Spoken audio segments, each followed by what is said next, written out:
കൊച്ചിയിൽ പോലീസ് കെട്ടിയ സുരക്ഷാവടം കഴുത്തിൽ കുരുങ്ങി യുവാവ് മരിച്ചതിൽ പോലീസ് കംപ്ലയിന്റ് അതോറിറ്റി ചെയർമാന് കുടുംബം പരാതി നൽകും. ഗുരുതര അനാസ്ഥയെന്നും ഉദ്യോഗസ്ഥർക്കെതിരെ നടപടി വേണമെന്നുമാണ് കുടുംബത്തിന്റെ ആവശ്യം. പോലീസിനെതിരായ ആരോപണത്തിൽ ഉറച്ചു നിൽക്കുകയാണ് കുടുംബം.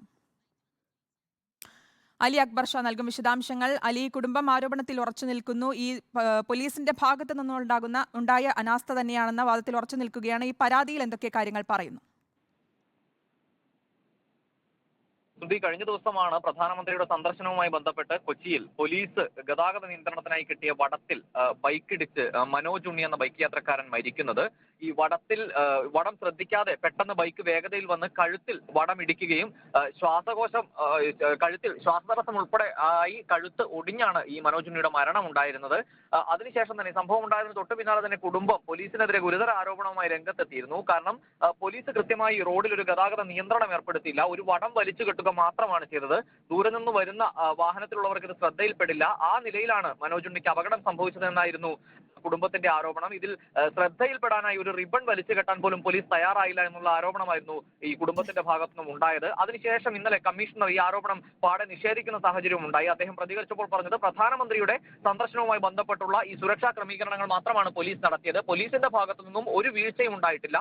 ഈ വാഹനം വേഗതയിലായിരുന്നു എന്നതുൾപ്പെടെയുള്ള പ്രതികരണങ്ങളായിരുന്നു പോലീസിന്റെ ഭാഗത്തുനിന്ന് ഉൾപ്പെടെ ഇന്നലെ ഉണ്ടായത്. ഇപ്പോൾ കുടുംബം പോലീസിനെതിരായ ആരോപണത്തിൽ ഉറച്ച് വീണ്ടും രംഗത്തെത്തിയിരിക്കുകയാണ്. കാരണം ഗുരുതരമായ അനാസ്ഥയാണ് പോലീസിന്റെ ഭാഗത്തുനിന്ന് ഉണ്ടായത്. മുൻപും ഇത്തരത്തിലുള്ള അപകടങ്ങൾ, വടം വലിച്ചു കെട്ടി ഉള്ള അപകടങ്ങൾ ഉണ്ടായ ഘട്ടത്തിൽ 2018 DGPയുടെ ഒരു സർക്കുലർ ഇറങ്ങിയിരുന്നു. ഇത്തരത്തിൽ നിയന്ത്രണങ്ങൾ ഏർപ്പെടുത്തുന്ന സ്ഥലത്ത് ഒറ്റ വടം കെട്ടി നിയന്ത്രണം ഏർപ്പെടുത്താൻ പാടില്ല. കാരണം സാധാരണഗതിയിൽ വേഗതയിൽ വരുന്ന വാഹനങ്ങളുടെ ശ്രദ്ധയിൽ അത് പെടില്ല എന്ന് പറഞ്ഞ് ഇത്തരത്തിലൊരു സർക്കുലർ ഉൾപ്പെടെ നിലനിൽക്കുന്നുണ്ട്.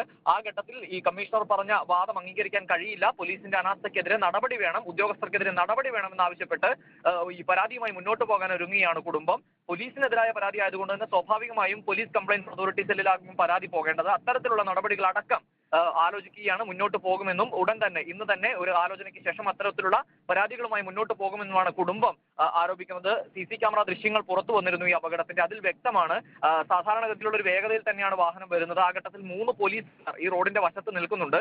ഇവർ പോലീസ് വാഹനം തടയാൻ ശ്രമിച്ചു എന്നാണ് പോലീസ് പറയുന്നത്. പക്ഷേ ദൃശ്യങ്ങളിൽ നിന്നും അത്തരത്തിലൊരു തടയാനുള്ള ശ്രമം വ്യക്തമല്ല എന്നുള്ളതാണ് കുടുംബത്തിന്റെ ആരോപണം.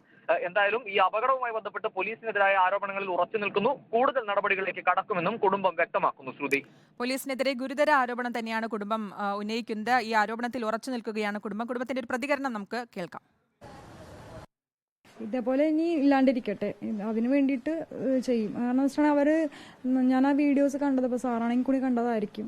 അവിടെ അത്രയും വലിയൊരു എന്താ പറയുക ഏരിയ, ഞാൻ പറയേണ്ട ആവശ്യമില്ലല്ലോ, മെഡിക്കൽ ഡ്രസ്സിന്റെ അത്രയും ഒരു തിരക്കുള്ളൊരു ഏരിയയിൽ ഒരു വടം മാത്രം കെട്ടിയത് കൊണ്ട് അത് സേഫ് ആണെന്ന് തോന്നണുണ്ടോ?